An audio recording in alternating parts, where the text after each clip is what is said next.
Everybody, welcome to this first show of what we call What We Know That You Should Know. Basically, doing what we do, rolling out the in-home water purifiers, we come across a lot of industry professionals in the property space.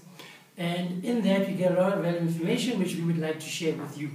Today, I'm sitting with Ernest Corbett, the founder of Century and Tintswalo Group. And I'll just let him give us a bit of background as to how you got started in the whole property space. Good. Well, 30 years ago, after we disappeared into the forest at Neisner for 5 years to develop our family, we ran out of money. I don't know if it's ever happened to you. Yeah, it's happened. Yeah. It happens repeatedly. So we came to Johannesburg, which is a little bit like A to Mars, if you're a farm boy. Yeah. And we started a group called Century to last 100 years. So the first rule, in my opinion, is to think long. And 100 years seemed appropriate. So we called it Century, last 100 years, and we started in real estate. But with a different purpose. You see, a lot of people do real estate for the purpose of grandizement. Okay. It's Bugamina. What's Bugamina? Bugamina, look at me. Oh, Begamina. Buga. Beggar? Oh, beggar. Okay, Yeah, beggar. okay. You know, not only have I got a Ferrari, but look at my Oh, house. okay. So I must be clever. Okay. That's a trap. Anyway, we didn't fall into that, and we created wealth, generating businesses. Okay. In the property space. Yeah. Okay. And in Tintswalo? Well, by accident, we got into the lodge business because of community programs we had run in the Lowveld. The local tribal authority, they had the right to judge who should win this tender for this site for a lodge, and they asked us to tender, and they voted for us, and we got it. And we'd never been to a five-star lodge, so that was a big wake-up call. We now have 3 of them. Okay. And I wouldn't say it's a good business model. Okay. We'll discuss that at another time. Of course. Okay. So what I wanted to ask you is that a lot of people want to get into what they call investment property or investing in real estate, you know. And what I wanted to ask you is, first and foremost, in your opinion, what is the criteria for a good investment property on the residential side? Well, position is pretty key. Okay. Because it increases the number of possible tenants you will have and increases the possible rental levels. Okay. But having said that, the other major criteria is obviously price. Okay.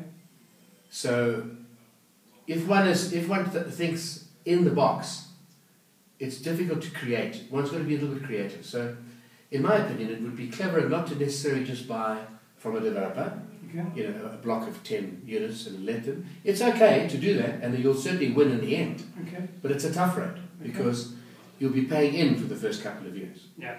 My view is always to buy with the view that it's out of the box. So, for example, you could buy a small holding, okay, which has a number of little sheds, okay, and you could modify the shed to become a cottage. okay. It's with small money, which you can then let. So I'm not proposing the concept that you bypass the rules and regulations of the land we live in. But if you have a building on a site and you upgrade the building, you don't need any approval from anybody.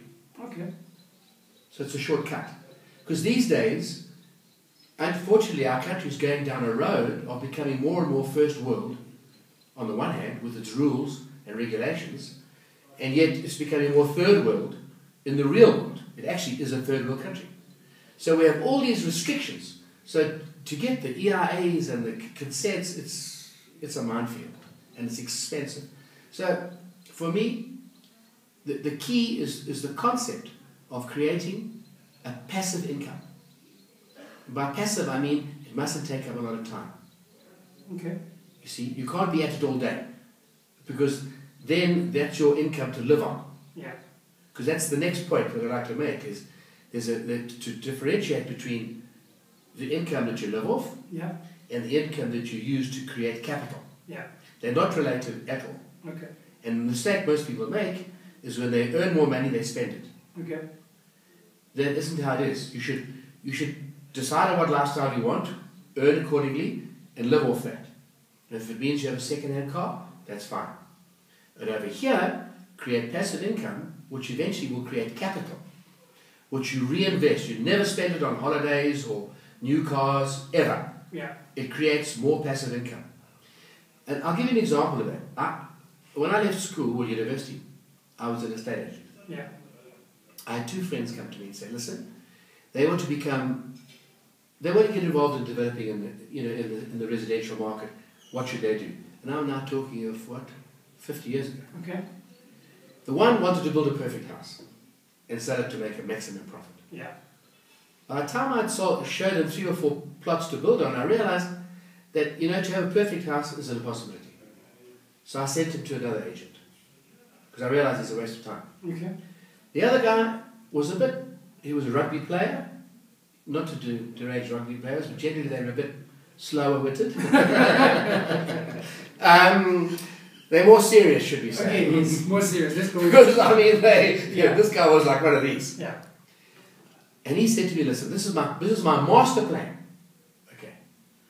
I'm going to build spec houses. Every 4, I will keep 1. And I'll sell the other 3 to finance the next 4.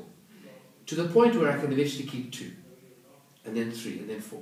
And when I get to 100 houses, I will retire. Oh, nice and clear. Simple. It took him 24 years.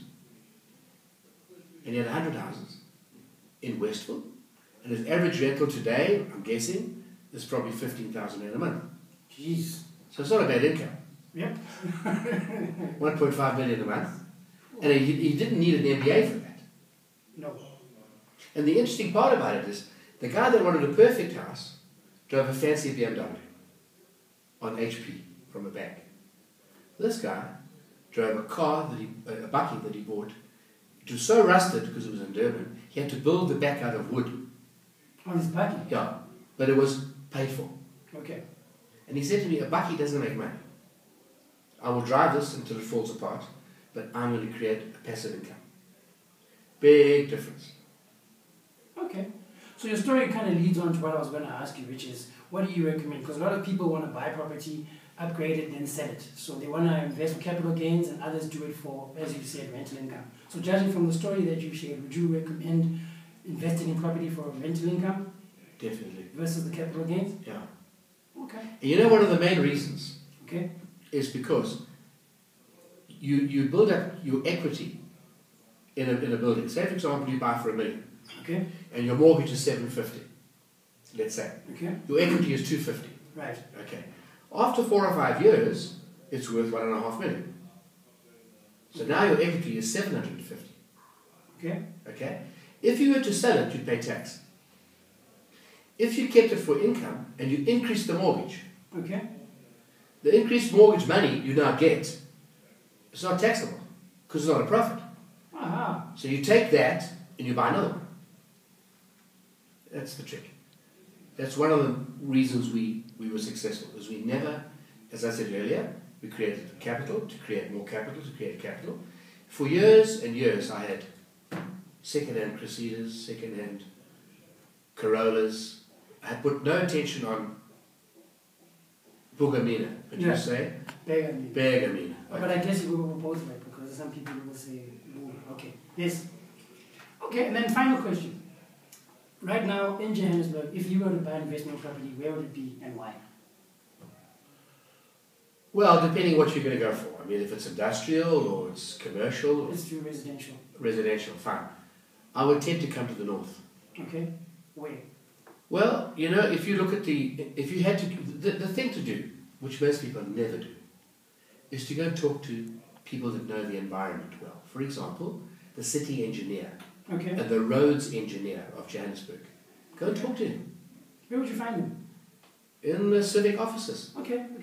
Go to the chief town planner and say, listen, I'm sorry I'm a bit stupid, but I would appreciate if you could just talk to me about Joburg. Where do you see the growth and why? And they work with it every day.